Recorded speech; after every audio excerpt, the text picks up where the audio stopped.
What are examples of waving the bloody shirt? What does waving the bloody shirt mean in the context of the American Civil War and its aftermath? This phrase refers to a political tactic used mainly by radical Republicans during the Reconstruction era. They aimed to rally support by invoking the memories of the Civil War and the sacrifices made by Union soldiers.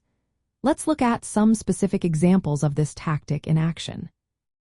One clear example is how radical Republicans would remind Northern voters of the bloodshed during the Civil War. They often delivered emotional speeches that highlighted the sacrifices of Union soldiers. This approach was designed to portray Democrats, especially Southern Democrats, as traitors who sought to reverse the Union's victory and the abolition of slavery. Another notable instance involves U.S. Representative Benjamin Butler, a former Union general. He spoke out against violence from groups like the Ku Klux Klan, which targeted freed slaves and Republican supporters.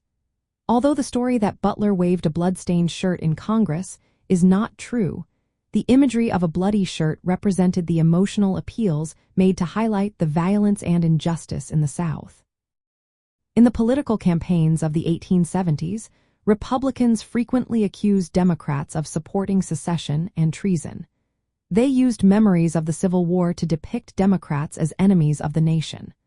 Orators like Robert G. Ingersoll blamed Democrats for the horrors of the war and the institution of slavery. This rhetoric reinforced the link between Democrats and rebellion. Additionally, the phrase "waving the bloody shirt" was used to maintain Northern resentment towards the South. This tactic justified continued federal intervention in the South during Reconstruction. It emphasized the necessity of protecting the rights of freed slaves and punishing former Confederates.